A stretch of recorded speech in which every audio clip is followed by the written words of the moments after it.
दुनिया में भारत की बढ़ती साख शायद अब पश्चिमी देशों को रास नहीं आ रही है। यही वजह है कि कभी बीबीसी जैसे नामी अंतर्राष्ट्रीय मीडिया संस्थान प्रधानमंत्री नरेंद्र मोदी पर बनाई गई अपनी डॉक्यूमेंट्री को लेकर चर्चा में आ ही जाते हैं, तो वहीं इस बार अमेरिका के अरबपति निवेशक जॉर्ज सोरोस के पीएम मोदी को लेकर दिए गए एक बयान के बाद भाजपा ने इसका कड़े शब्दों में जवाब दिया है। दरअसल अमेरिकी अरबपति निवेशक जॉर्ज सोरोस ने प्रधानमंत्री मोदी के ऊपर गौतम अडानी को लेकर निशाना साधा था। अमेरिकी अरबपति निवेशक जॉर्ज सोरोस ने कहा था कि गौतम अडानी मामले में पीएम मोदी खामोश हैं, लेकिन विदेशी निवेशकों और संसद में उन्हें इसके सवाल का जवाब देना होगा। जॉर्ज सोरोस यही नहीं रुके, आगे उन्होंने कहा कि भारत तो एक लोकतांत्रिक देश है, लेकिन पीएम मोदी लोकतांत्रिक नहीं है और पीएम मोदी के तेजी से बड़ा नेता बनने की अहम वजह भारतीय मुसलमानों के साथ की गई हिंसा है। कौन है अरबपति निवेशक जॉर्ज सोरोस? 92 साल के जॉर्ज सोरोस दुनिया के सबसे अमीर शख्सियतों में शामिल होने वालों में से एक है। जॉर्ज सोरोस का जन्म हंगरी की राजधानी बुडापेस्ट में हुआ था। जॉर्ज सोरोस एक यहूदी हैं जिन्हें सेकेंड वर्ल्ड वॉर के समय अपना देश हंगरी छोड़कर जाना पड़ा था।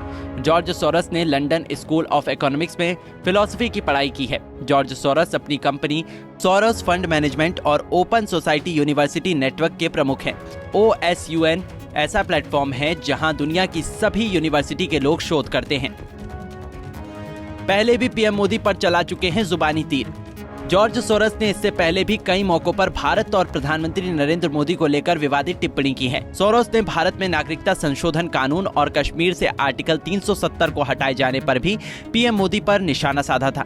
जॉर्ज सोरोस ने कहा था, दुनिया में राष्ट्रवाद तेजी से बढ़ रहा है, इसका सबसे खतरनाक नतीजा भारत में देखने को मिला है। उन्होंने पीएम मोदी पर यह भी आरोप लगाया कि वो लाखों मुस्लिमों से उनकी नागरिकता छीन रहे हैं।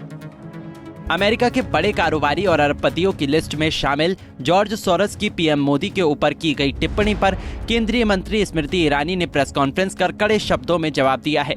उन्होंने कहा कि जॉर्ज सोरोस ने अपनी दुर्भावना को जाहिर किया है कि कैसे वो भारत की लोकतांत्रिक प्रक्रिया को डैमेज करना चाहते हैं।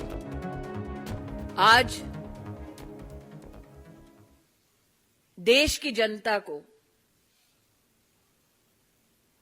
एक नागरिक होने के नाते आह्वान करना चाहती हूं। एक विदेशी ताकत जिसके केंद्र बिंदु में है एक व्यक्ति जिनका नाम है जॉर्ज सोरोस। उन्होंने ऐलान किया है कि वो हिंदुस्तान के लोकतांत्रिक ढांचे पर चोट करेंगे। उन्होंने ऐलान किया है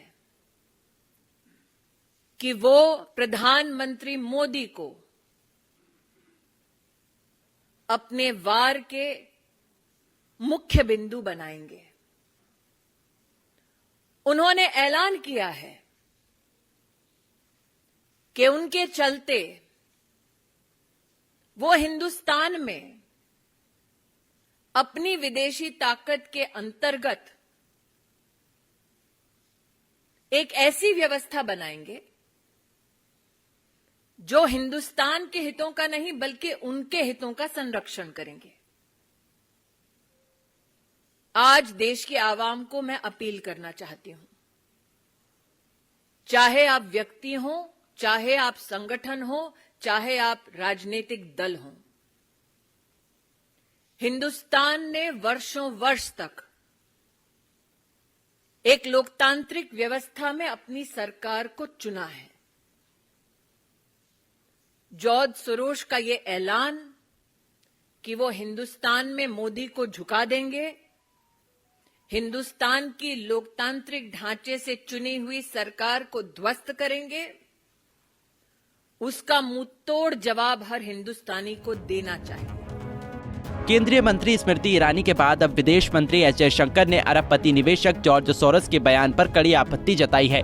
उन्होंने कहा कि मिस्टर सोरोस एक बुजुर्ग, अमीर और साख रखने वाले व्यक्ति हैं जो न्यूयॉर्क में बैठे हैं और सोचते हैं कि उनके विचारों से फैसला होना चाहिए कि पूरी दुनिया कैसे चलेगी। विदेश मंत्री ने ये भी कहा कि सोरोस जैसे लोगों को लगता है कि चुनाव तभी अच्छे हैं जब उनकी पसंद का व्यक्ति जीत जाए।